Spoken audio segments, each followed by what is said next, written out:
Now, just to give you a little background on the Hummer, back when General Motors was negotiating with American General to buy the naming rights for the Hummer, the biggest stipulation American General had was they did not want to dilute the brand. They did not want GM just taking a Hummer, a badge, putting it on a Blazer and calling it a Hummer. It's got to have the Hummer DNA all the way back to the military Humvee. So everything the H1 can do, the H2 can do most of it. All right, the H1's a beast. It'll climb a 22-inch wall, but the H2, it'll climb a 16-inch wall. And everything the H2 does, the H3 can do identically.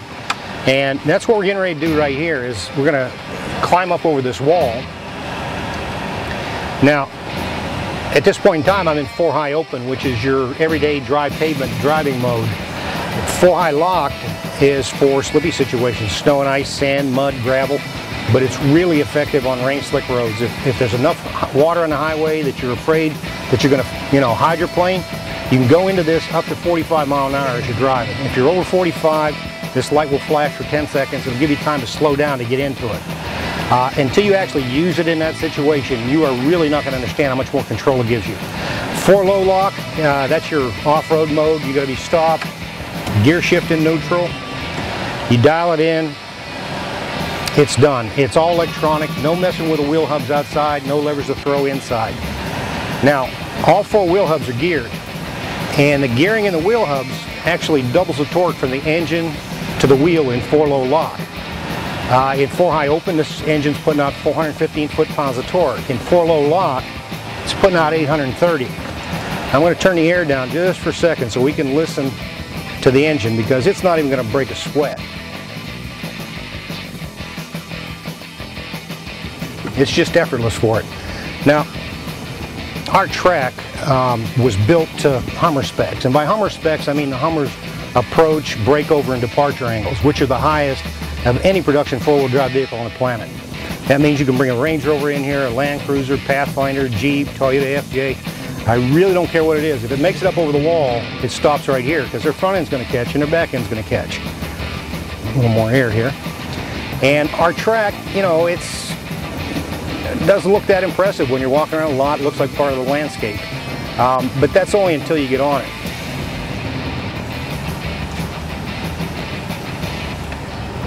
This is a 60-degree vertical slope.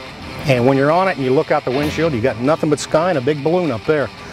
Behind us, there's nothing but rocks.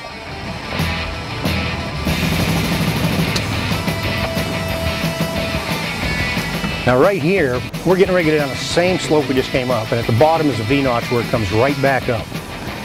After we're done, if you want to walk over here and walk through this V-notch, you're going to wonder how the vehicle could even fit in there. But it's all got to do with the approach and departure angles I was telling you about. If you look at the ones over on the pad, the approach angle goes from the bottom of the front bumper to the tire, and the departure angles from the bottom of the back bumper to the tire.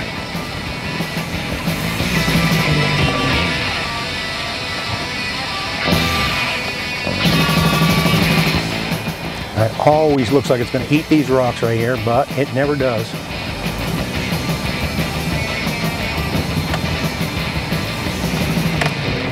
Now, your H2 will traverse 16 inches of water at 20 miles an hour and 24 inches of water at 5 miles an hour. But even if you got stuck in water up to here and the doors outside, the doors are all triple sealed. The water is not going to come in the cabin with you. And what lets it do the deep water is the fact that the transmission and the transfer case are both completely sealed. You ready? Ready.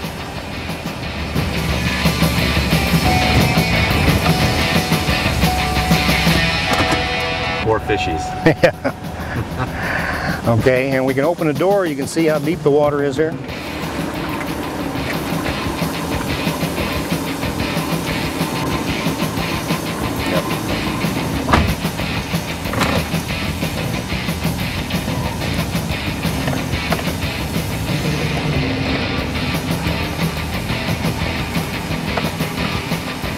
Now, right here, we're getting ready to come out on dry pavement, so I'm going to put it back into 4 high open. If you recall, I said that 4 low lock doubles the torque from the engine to the wheel. And if you're driving on pavement in 4 low lock, the wheels are just turning with so much force that you're going to wind up erasing the tread on your tires. Now over on this side, we're going to step down the same wall that we climbed up back there and shift it into four-low lock.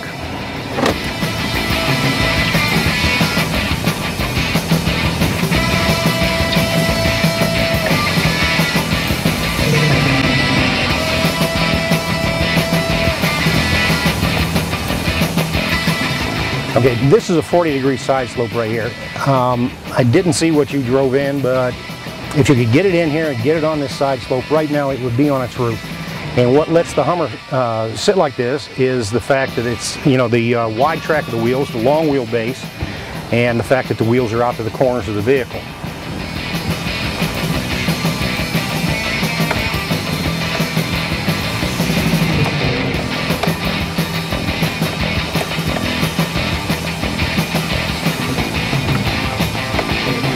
Now you feel it rocking, that's because we're on two wheels here.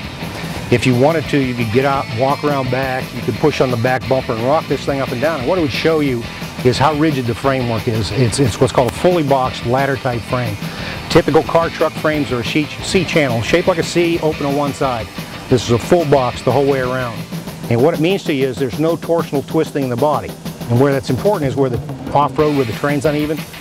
A while back I had a fellow come in, he told me about an off-road rally he went to, and he said there was somewhere around 60 to 80 four-wheel drive vehicles to rally in, and they were all going down the trail one behind the other, and they came to this ravine and went down in and came right back up.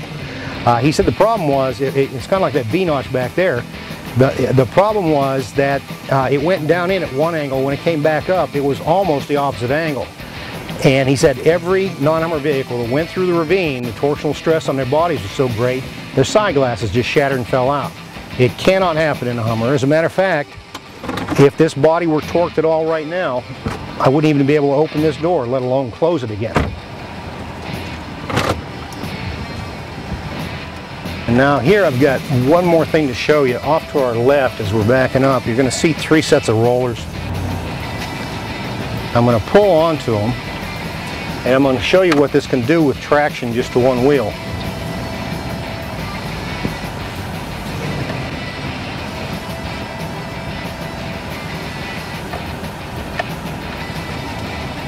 Shift into four-low lock.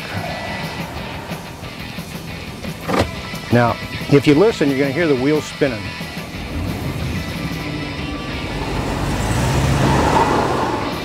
Okay, there's also a slight clicking noise coming from underneath the dash. And what that is the traction control. The computer's identifying the three wheels that are spinning. It is applying the brakes. It's going to stop those wheels dead, and it will send all the torque to the wheel with the traction back here. And it wouldn't matter if that was the wheel with the traction or that or that. We've got it set up like this for the simple reason that we want to demonstrate our locking rear differential. Okay, in a Hummer, in an H2, you got two choices. You can either just use the traction control, or you can lock the rear two axles together so both wheels spin at the same speed. And once that's engaged, I just step on the gas and we're up and over. As long as you got traction on one wheel in a Hummer, you're going to continue to move forward or backwards, whichever direction you're trying to go in.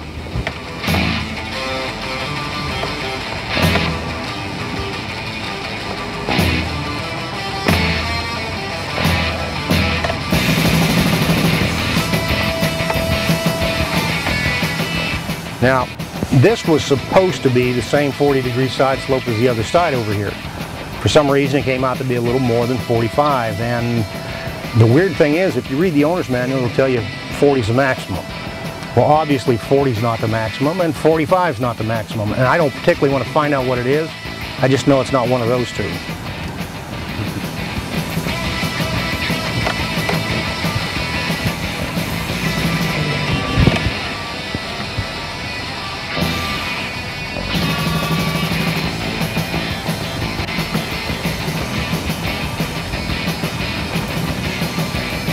Hummers have the durability of a tank, and yet they got the agility of a mountain goat because they can go just about anywhere. Now, if you'd like to take it off-site, I need to make a copy of your driver's license.